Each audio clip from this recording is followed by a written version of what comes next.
Tyra Banks, Dita Von Teese, and Tracy Ellis Ross have all worn the designs of today's podcast guest, CFDA designer Bree Billiter. Hollywood's queen of the rainbow dress, Bree Billiter regularly shows at New York Fashion Week, and I have actually had the honor of closing one of her New York Fashion Week shows. Hi, welcome to the podcast, Bree Billiter. I am so excited. We are in heaven right now, you guys. If you're watching this on YouTube, you can see there are some amazing, beautiful, everything gowns behind Bree right now, and we are living our best lives. So thank you so much for being on the She Is It Report, Bree.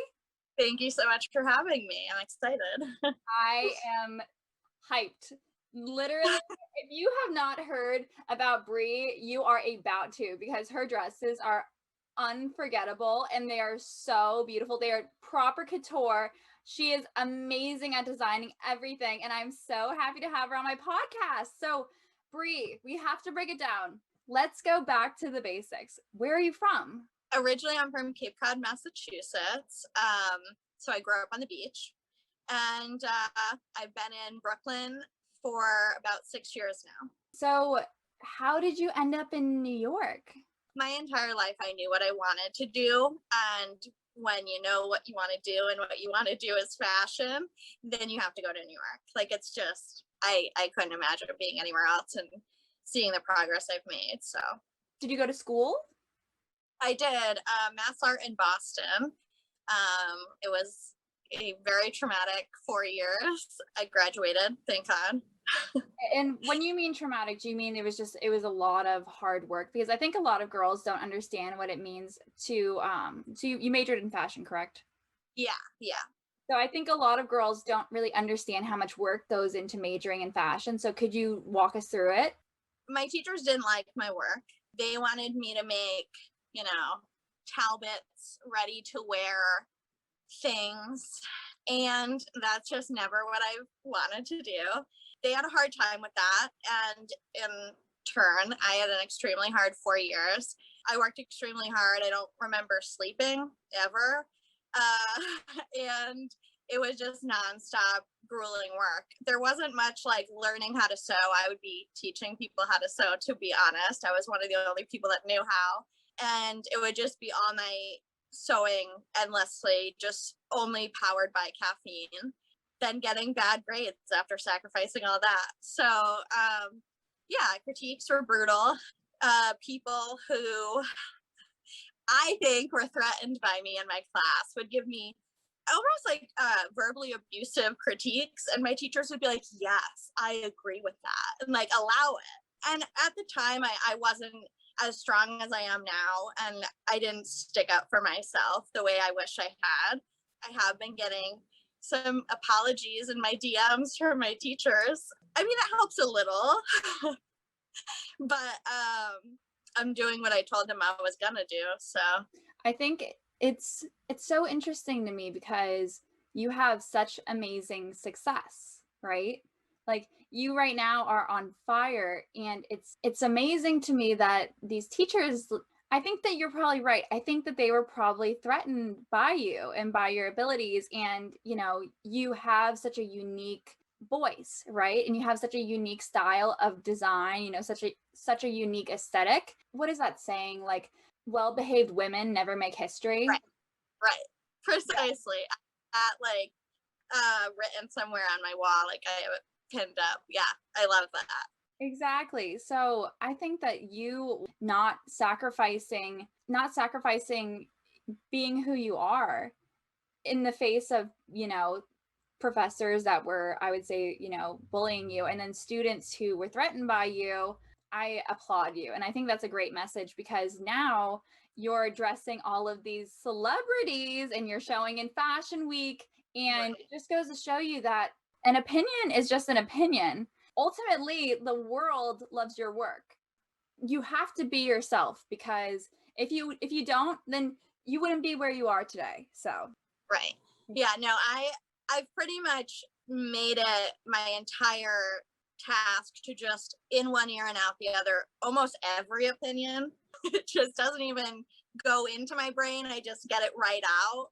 There's no use in hearing negativity when you know what you're put on this planet to do, it's like, okay, then just don't look at my dress. That's fine with me. Like, I'm not worried about it. And I also think as well that fashion can be really rough sometimes. People will voice their opinions no matter if they're, nice or not. So I think that it was probably a blessing in disguise. I wouldn't say across the board that it was a blessing in disguise, but I would say that in moments, the fact that you were made stronger by this rejection in college, which was in my eyes completely not justified. I'm just going to say that she's an amazing designer, but I think that rejection, as wrong as it was, made you so strong. And now, you have that mindset where you are going to do what you're going to do. You're going to design the dresses that you're meant to design, and it has nothing to do with what anyone else has to say. Exactly right. Upon looking at your beautiful gowns, where do you find the inspiration for your collection? I would say growing up on the beach, I think created my love for color. I've always been a Barbie girl, so I think it's kind of a combination of natural beauty, but making it like painfully beautiful, like otherworldly. Like you may see it in a garden, but then you're kind of like, you become the fairy and it's like this actual magical experience. But most of the time, my collection comes to my brain while I'm falling asleep, which is a little annoying because I'll like roll over, I'll be like, okay, this is it. We're going to sleep. It's finally happening. And then, all of a sudden dresses start coming to my head and I have to like roll over, turn the light on, get my notebook out and start writing. I write my ideas. I don't do like big sketches or anything unless I just want to do a quick silhouette. I don't really waste my time with drawings. Like I just go right for it. And the other place that I sometimes get ideas is like the train. So it's kind of whenever I'm forced to sit still and things just like come out. And something kind of interesting, I was having, life is hard. And as many successes as I have, it can get defeating every now and then. So I was having kind of a rough week, like a couple like weeks ago. And I was like really sad going to sleep. I was like, I just don't know if I have it in me to do another collection. I was like, oh. And then, I turn the light off. I'm like, all right, just go to sleep. You're going to be fine. And immediately a full collection came to my brain. And it just was like, it was 15 designs, like just in my head. And it was this unbelievable Barbie collection. And I'm like, okay, all right, here we go. Like whether I even feel up to it or not, it's my entire body has to do this. It's just, I don't even have a choice at this point. So it's kind of interesting because when I'm so defeated, something inside me is still going. It sounds to me like you definitely have had this calling to be a fashion designer ever since you were little. So can you tell me a little bit about that? When did you start imagining dresses in your head? I would be lying to say that I remember being 3 years old, but I have video of it. So that's a pretty valuable thing. And at 3 years old, I was very low budget, ripping paper. And they were these beautiful dresses in my head. I didn't even use glue. I'd use like spit to like add layers on or whatever. Like it was super low budget, scrap paper probably, but they were beautiful in my head. I know that. So yeah, I have a video of that. I have pictures of my little, ripped up pieces of paper. It was just, I was obsessed with it. It's all I ever did. And I actually just went through all of my childhood stuff. In this box, I found all of my original drawings. They're horrible, but they are all these rainbow ball gowns. And so at some point, that's going to be a collection that I'm going to make because, it looks like a toddler drew it, which it was a toddler drawing it. It's just always been my entire being just doing this. I think that's one of the most beautiful things I've ever heard someone say, honestly.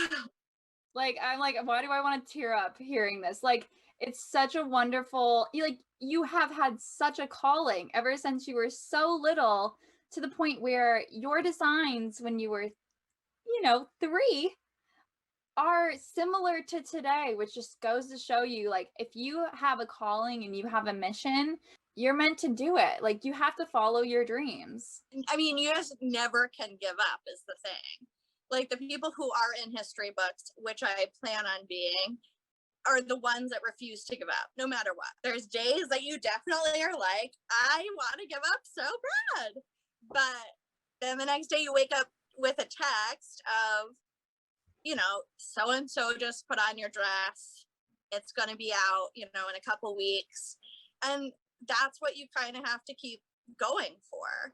Speaking about not giving up, do you have any specific advice to young girls about following their dreams? Because I think that, when someone is from a small town or they're from a state or an area where normally people don't pursue a career in fashion, can you please elaborate how you can stay on track with your dreams? I don't know if perhaps part of like my drive comes from I was really sick when I was little.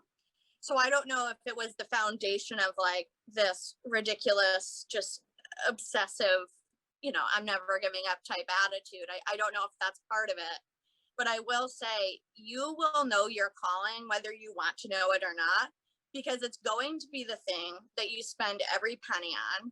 It's going to be the thing that you, instead of going out and partying, are doing. It's going to be the thing that you sacrifice every single thing for. If, a relationship, a guy is making you question that, they're immediately gone without a thought. It's an easy decision with the thing that you're supposed to be doing. So for me, it's like, I don't even think about when I'm spending money on the fabric. It's not, I'm like, I'm not going to spend on anything else other than rent. But it's one of the things where whatever your calling is, it's right in front of you. And it's what you're making decisions to put your energy into every single day. Whether you want that to be your calling or not, it is. So speaking of your designs, you showed at New York Fashion Week. I am so curious, and I think so many of your followers, so many of your fans are curious as well. Can you take us through that day? What was your day like when you were showing at New York Fashion Week? From literally the morning, what did you do in the morning, to after the show? It was really chaotic. The show organization was not great. I'm going to take you back before the show even started, because that's when things started getting interesting. So 48 hours before the show, they had been telling me for months that they had 15 models for me. 48 hours before the show, I get an email from one of the people that works there. And this is a direct quote. She said, LOL, we're not providing you models. I don't know why you would think that. So I get that message. I'm at work. And because I work as a designer during the day too. So I'm at work. It's around lunchtime. And I'm like, okay, I'm taking a long lunch today. So I posted a casting, and I immediately had it was really remarkable, actually. Like thousands of girls responded. It was really nuts, actually. And I got 15 stunning models within about probably 3 hours. I had a majority of them. The call time was like 6 a.m. So it was a pretty challenging request for anyone, but I made it happen. We get there at the crack of dawn to start makeup. Makeup wasn't happening in a timely manner. So as we are lined up to go walk on stage, we're fixing everyone's makeup in line. The models are facing each other, fixing each other's makeup. I'm there with like a palette trying to fix it. It was nuts. And it was as we were lined up to go walk. It was absolute chaos. Show days are always an unbelievable amount of stress. It's like you just have to prep to be the most uncomfortable and the most stressed you've ever been in your life. You're going to be shaking 10 seconds before they have you walk. It's every time. And it's gotten to the point where it's like, it doesn't even matter how organized the show is. It is this burst of, and I'm sure you've walked for shows. It's right before you walk out, you're like shaking. You're like, I don't know how I'm going to do this. This is nuts. And then you walk out and it's fine. You're fine. And it's over. And shows don't last that long. You can only walk so slow. And it's over, 15 minutes tops most of the time. And it's like, oh my God, I can't believe I just did that. It just, and then you go home and you pass out and it's just nuts. It's like the craziest, most stressful, exhausting experience. And it is every time, from my first fashion show I had back in high school to now. I 100% wholeheartedly agree. From my experience walking, like there's just so much that happens in the morning during Fashion Week. It's literally insane. It's crazy because like a good example is that my boyfriend actually used to live across the street from Milk Studios. Oh, okay. Yeah, and so what ended up happening is I booked some shows at Milk Studios, and it was literally like my commute was to walk across the street. Which is great. It's amazing. Is I wish my life was always like this. I don't know how that ended up working out. He just liked that apartment building, but if you are a model, there's an apartment building that like if you can afford it, you should probably consider to get the apartment across the street from Milk Studios because it'll make your life so much easier. Oh my gosh, like most of my castings were at Milk anyways. So That's amazing. yeah, it was amazing. So what ended up happening is my call time was like 5 a.m. flat. The show ended at about 9 a.m. And so I literally I woke up at 5. My boyfriend didn't wake up. And then I got into hair and makeup, the whole kind of scene of you have the photographers, you have the designer, you have all the press, you have the influencer. It's like a whole scene at like 6 a.m., 7 a.m. I'm just downing coffee at this point. And then I walked, and then after that, I walked across the street back to my friend's apartment, and I'm like, he's still sleeping. Hasn't even started his day. Yeah. Hasn't even started this day, let alone there's an entire tornado of things going on across the street. There's thousands of people. There are people who are not invited, who are just trying to get in. Like there's the paparazzi for outside of the show, and there's the press on the inside of the show, and then on top of it, I could not imagine being the designer. Well, because I'm most of the time the last show I did have a fitting with a few of the girls, but before that I had never done a fitting with the models. It just doesn't fit into like my chaotic schedule, and I'm like, it's just not gonna happen with this many girls. I'm one person, it just can't happen. So even with the fitting, you have to sew people into garments. I had one of my makeup artists, he was there helping me. He was like my right hand guy. And so, we would notice there were some things that needed to be altered 10 minutes before we're going out. I was like, here, take this needle. I'm taking this side. You get that side. And we'd be on the opposite sides of the model, just like sewing her into it really quick. But yeah, things are very scary. You're doing this one massive event and everything you want to be so perfect. So it is a lot of pressure to make everything exactly right those 10 minutes before you get on the runway, because it's the only thing anyone's going to see. I have to say that there are so many aspects of your Fashion Week story that are amazing. And I'm going to touch on 2 of them. So the first thing that I thought was really interesting is this literally sounds like a movie, right? My life is. Yes, your life is. But in the moment, you are so close to your fashion show. You're stressing out about the dresses. Yeah, you don't need to be worrying about the models because you've already booked the models, let alone someone is unprofessional enough to pull all of the models right before the show, and then you're forced to essentially look to social media for help for scouting models. And then this amazing thing happened where there's a huge response and everyone wanted to help. And, you probably ended up meeting some really wonderful people, some really wonderful, aspiring models through this process as well.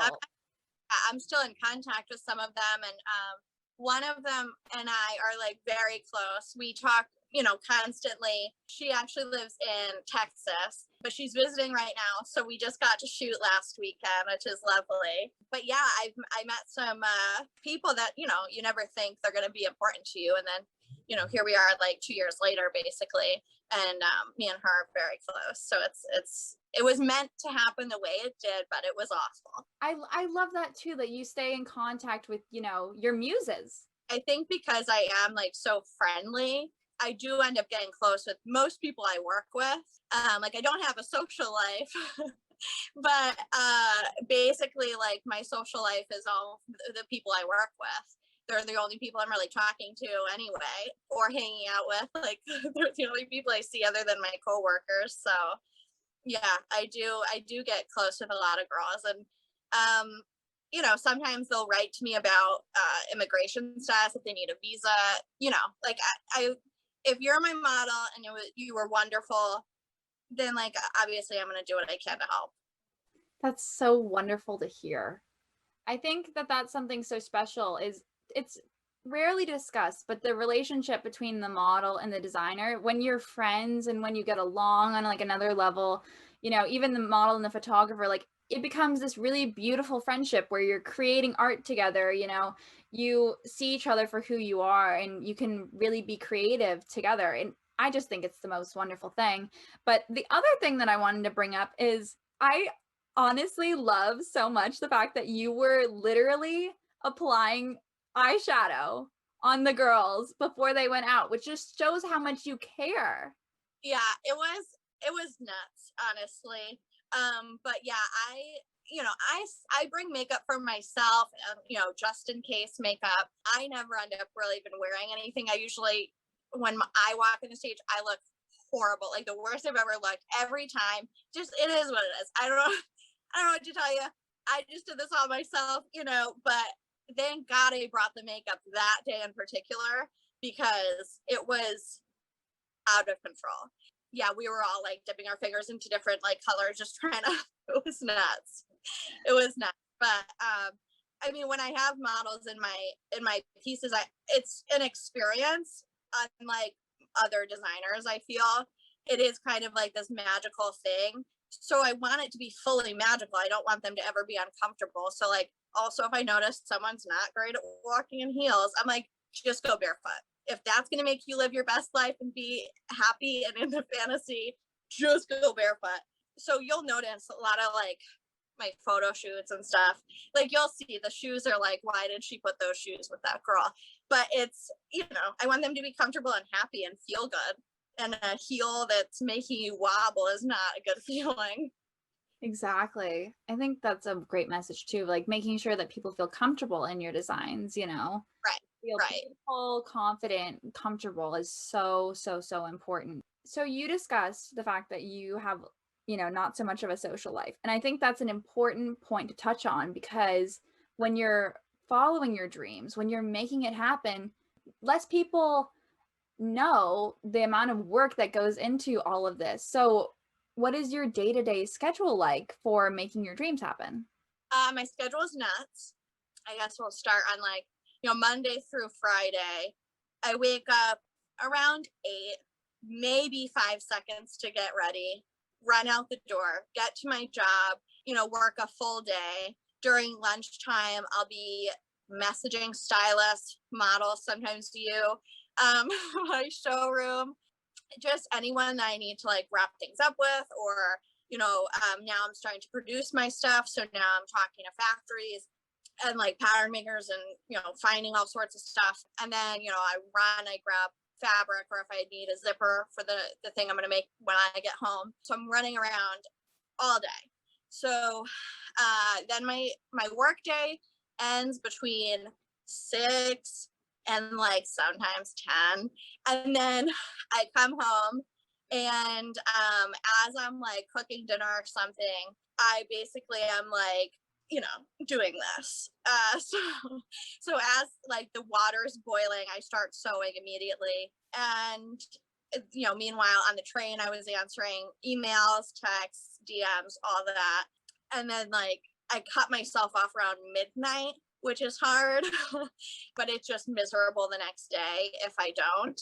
So, and then on the weekends, I usually don't leave my apartment unless I have a shoot that I'm doing. The door shuts on Friday and then does not open till Monday, basically. That's kind of how it works.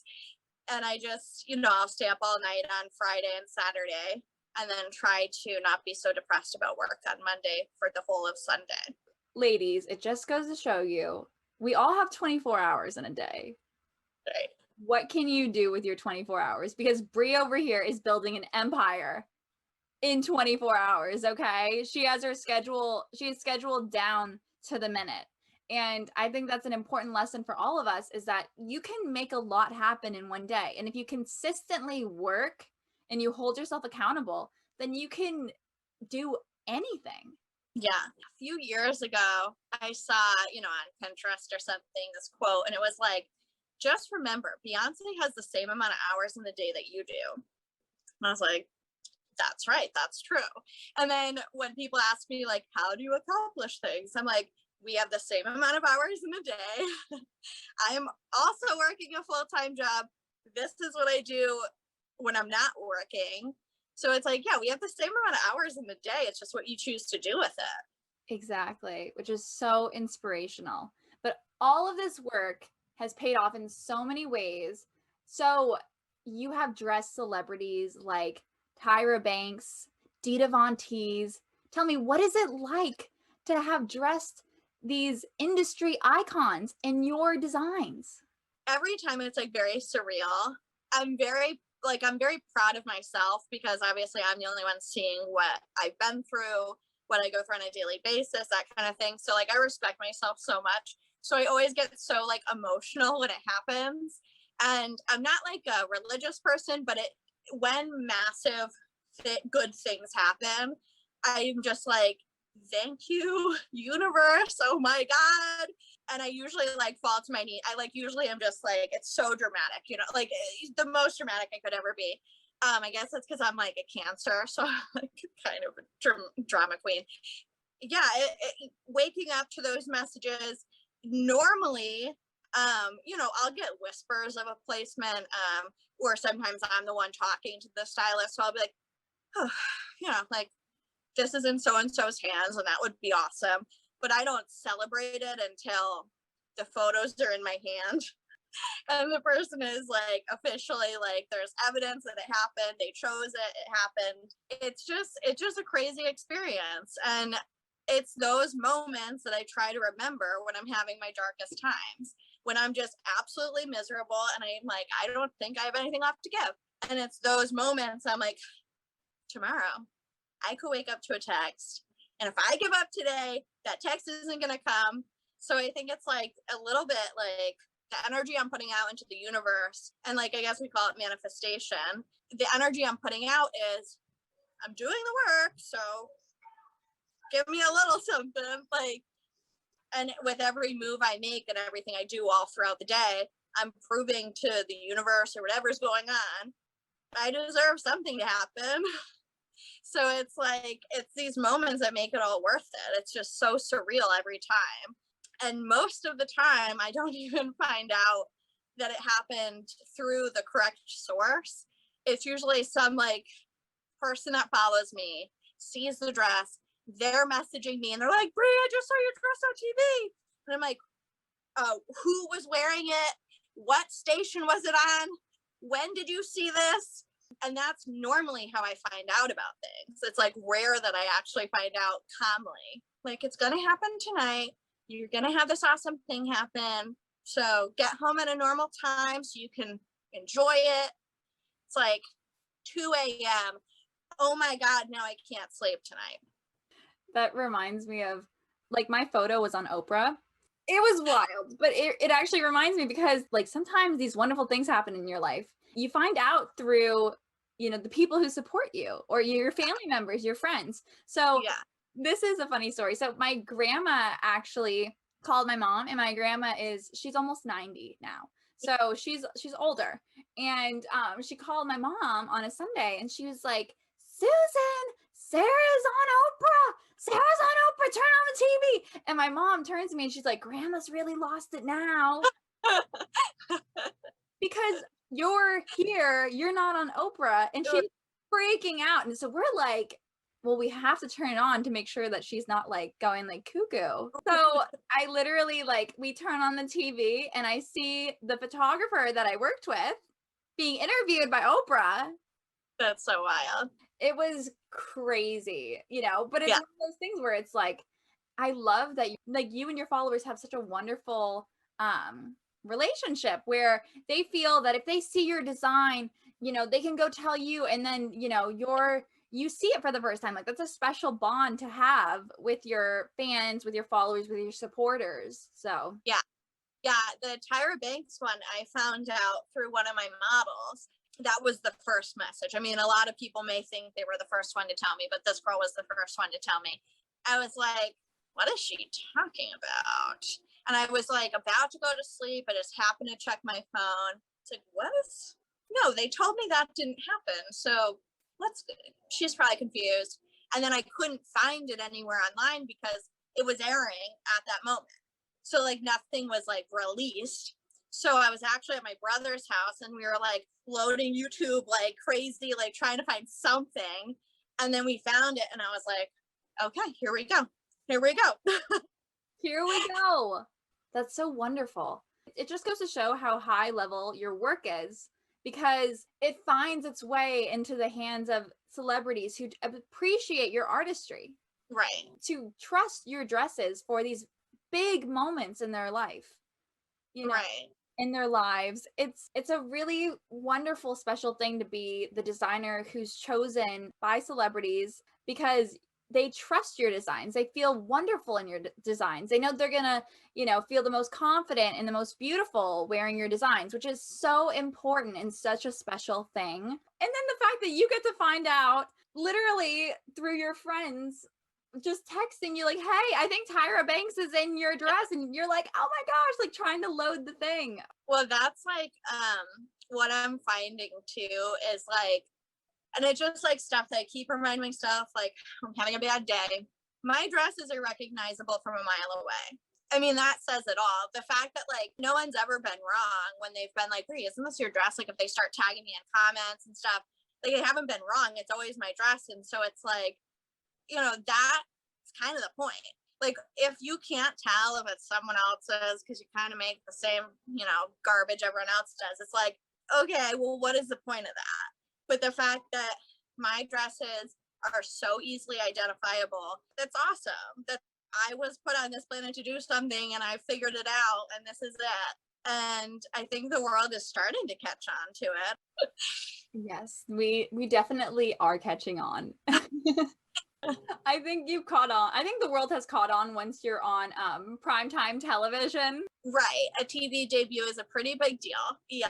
It is. Out of all of the events that you've dressed celebrities for, which one is your favorite? The most surreal one was the Janae Aiko one because I have tried and failed and sacrificed so much to even just try to work for Disney. Obviously, I think you can kind of tell like that's what I want to be doing.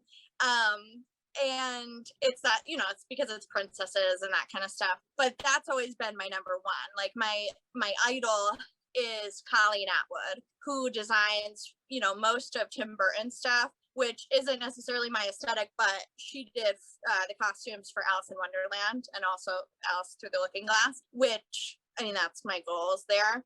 And so that's all through Disney. So like, that's been my thing where it's like, that is my ultimate goal, is to be Colleen Atwood status designing for these types of movies. So Janae Aiko chose my dress to wear for the official music video for Raya and the Last Dragon. I have a Disney credit basically. That was an actual dream come true. And every moment that something positive happens is a dream come true, but this one was a literal dream come true, something that I've just been obsessed with. And that's, like seeing that, like again, anytime a major placement happens, I'm usually like about to lose service because the train's going down somewhere. So I found out about Dita Von Teese on the train. I lost service, couldn't do nothing for like a half hour. I found out about the Tracee Ellis Ross underground as well. And the Janae Aiko one, I found out as I was leaving work, which made me leave work faster. And I'm just like watching the music video, just sobbing. I'm like on the train. Thankfully, I had my mask on, so it was like a little less crazy. But I was just like, can I just tell everyone on the train that my dream came true? Are you seeing this? But yeah, I just sobbed the whole way home, sobbed all the way up the stairs, past a neighbor, probably thought I was crazy, got in my room, just like laid on the ground, just sobbing, watching the video over and over again. That one was that is my favorite thing ever that's happened so far. Yeah. That's amazing. And I also relate to you when you said that you always find out good news when you're losing reception on the subway, because no matter what cell carrier you have, you will lose reception when you go on the subway underground, which is crazy. And it's actually a problem for a lot of the models, because sometimes you'll get a text like, hey, we need you at the Valentino casting right now. And you literally have just gone underground, so you don't get the email. Right. And then by the time that you come up, you've missed the casting. This is what I try to explain to people too. Things happen with such urgency. So this is why my phone is in my hand at all times, because if someone messages me, I don't respond within. So once I lost a major poll because I didn't see it for 25 minutes. It was a major poll. I was getting ready for bed. I just happened to be in the shower at this time. And I get out of the shower, check my phone. I'm like dead. Respond. And I don't get a response. I'm like, no, I lost it. So like the stylist is in there DMing people like crazy, getting the stuff. Once they get the confirmation, they're off the phone, they're done. Like that's it. So I have to be constantly checking my phone, replying to people. I mean, I reply so fast to most people because I'm like, if I don't, like the second they put their phone down, that's it. But yeah, there is always such a sense of urgency. So when I do lose signal, I'm like, say a prayer, say a prayer.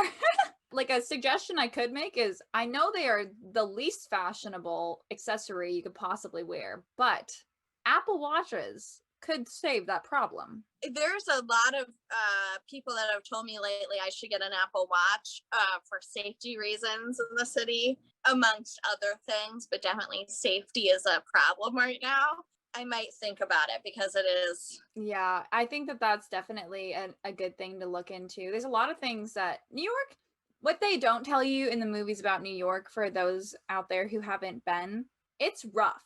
So rough. It's rough, and it's also dirty. Like when you watch the movie, they have this beautiful panoramic view of like Manhattan and the, you know, the taxi cabs and the like the little steam coming out of the thing, which by the way is actually really gross in reality. You're like, why is this happening? It's really grimy. And then in reality, like there are a lot of things that do happen because you're a girl walking by yourself, you know, so it's definitely a place that you need to be prepared and alert if you visit, is what I would suggest. I mean, nothing as glamorous as it seems. I mean, my life, I think looking outside in, people are like, oh, so glamorous. And then it's just like me, like sweating, like crying, like just a mess.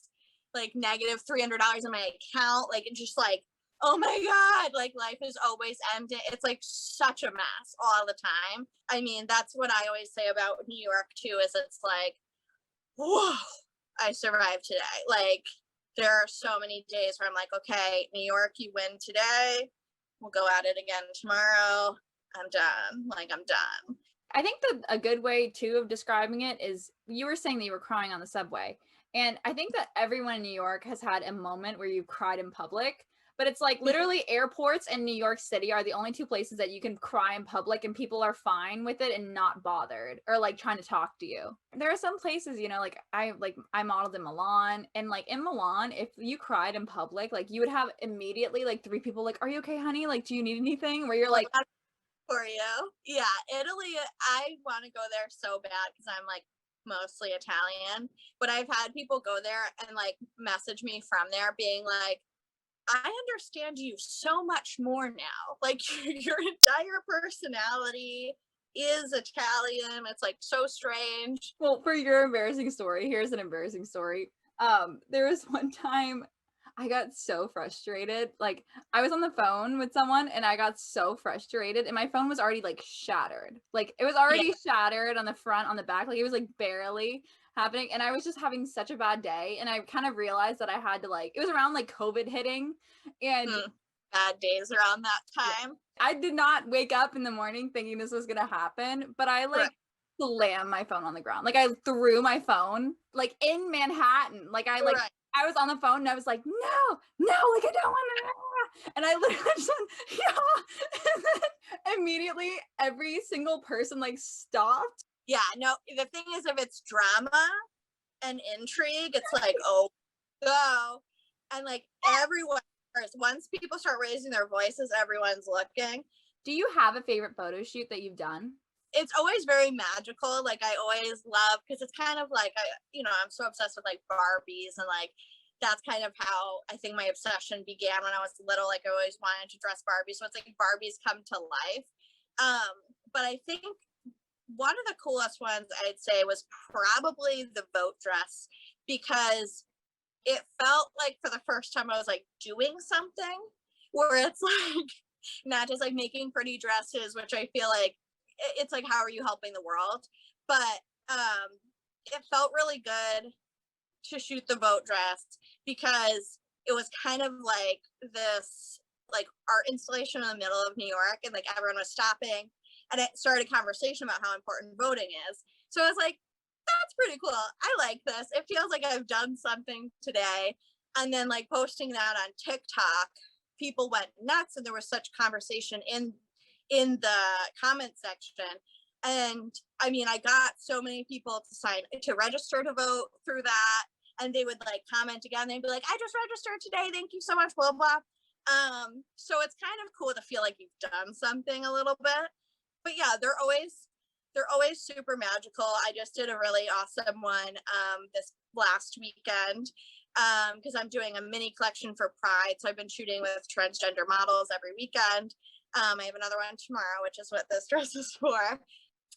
And so we went down to the newest art installation. It was like a flower shop pop-up down in the meatpacking district. And like when I say we shut the place down, like I've never experienced this before.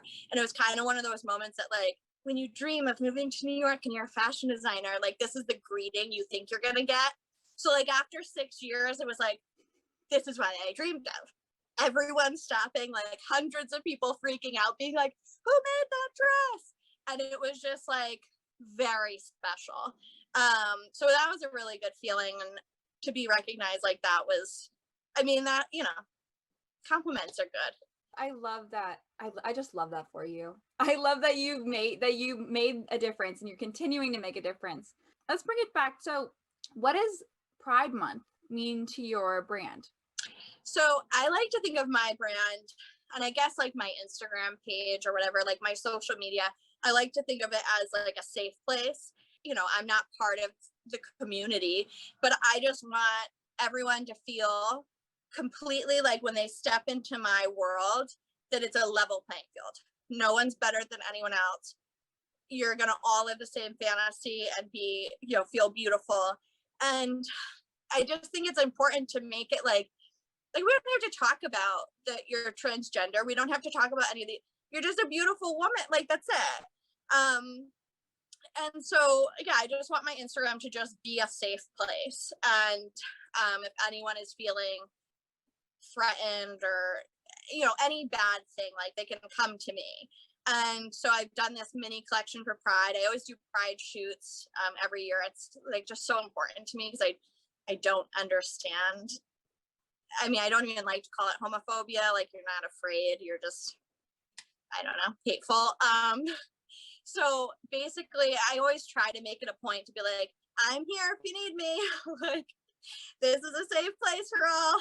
So yeah, so this was one of the biggest endeavors, because I was like, I have 3 ideas I want to do for this. And I have 3 beautiful transgender models.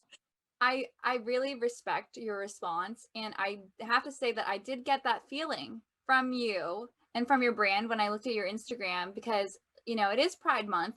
And I was looking at it and I was like, I feel like your brand is really supportive, and it feels like a safe space. And also the designs are just such a part of the community, because you have rainbow designs. Right. Well, if you had told me that what I was going to be known for was rainbow dresses, like if you look at my celebrity placements, they're all rainbow dresses. So if you had told me that like 10 years ago, I would have been like, you're lying. That's ideal, but you're lying. I mean, the fact that that's the reality, that people love my rainbow dresses specifically, it's just like, okay, I mean, I'll give you rainbow dresses if you want them, because that's all I want to do anyway. Meanwhile, the community is like, yes. Right. That idea that was going to be like what I was going to be known for. And I think I can officially say I'm like becoming like the queen of rainbow. You are the queen of rainbow, and you are the queen of rainbow dresses.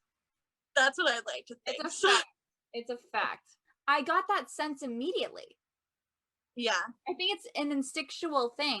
You immediately get this essence of color, and it's just wonderful. It's just an explosion of color, an explosion of rainbow, an explosion of like beauty. And I think that's what's so captivating about your collection, is that it's just so different. It's so unique, and you have such a special voice that needs to be there. So let's talk about your collection. What is that going to look like? It's a very new project. We've been talking about it for a while, and then we pulled the trigger. It's happening. So we kind of, just to make it available, the first piece is this one, actually. And then what I plan to do is, because currently right now, like everything is sample size because I'm an emerging designer. I don't have a plus size dress form, but I know it's so necessary. So I want to, with this opportunity, be size inclusive, and also, you know, it's not going to be super affordable. I'm hand dyeing this silk, so it's going to be as affordable as I can make it. And I want to translate some of my most popular designs into, you know, someone could wear it every day. So kind of like crop tops with this silk fabric, little dresses that are a lot more casual. The Pantone dress is next on the docket, and translating that fabric into, I really want to do like a swimsuit with a sarong with that same Pantone fabric. I want to do, you know, just like a bodycon skirt that just like you could throw on, no big deal. So just kind of translate the fantasy down into something that you don't have to think about or worry about, but it's still like me making it, and it's still my voice, but just with something that is a little less like, where am I going to wear that? Which is so important, you know, because there are so many fashion girls and guys out there who can't afford luxury, but we have an appreciation for it, you know. So it's so important that you're including everyone that you can, you know, all of your followers can participate in your designs in one way or another, because, you know, whether they're buying the high-end, amazing, jaw-dropping, show-stopping pieces, or they're buying the more affordable, as jaw-dropping and as show-stopping pieces, you know, for their more everyday, maybe for brunch, maybe for, you know, a special event they're going to, you know. I think that it's about making fashion accessible for everybody, which I think so many of your fans will really appreciate and look forward to, because then they can afford your designs. They don't just have to appreciate it from afar on Instagram and, you know, message you anytime something amazing happens. They can actually participate in the brand.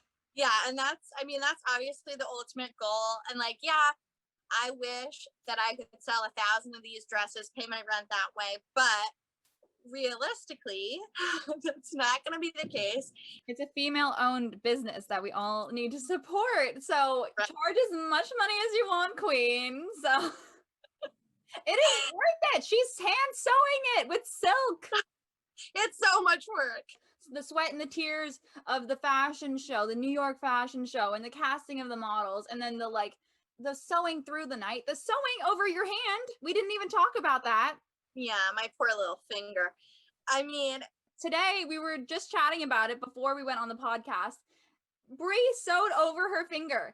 There is a reason these dresses are worth the money that she's charging, and she's working so hard. She is literally sewing over her finger, and she kept working. That's the whole point, is she literally kept sewing after. She was like, I took a Tylenol, I'm fine, I can keep going. It's that work ethic, girl. I think that it's your creativity, the combination of your creativity and your work ethic just sets you apart so much in life.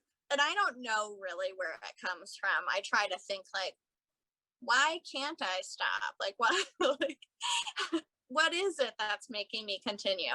And I honestly don't know, but I wish I could just like not have my day job, which thankfully I do. But I wish I could just like lock myself in my room, make princess dresses all day, every day. Like that's all I want to do. So, I mean, I love it, but I also don't understand like why I seem to just have so much energy for it.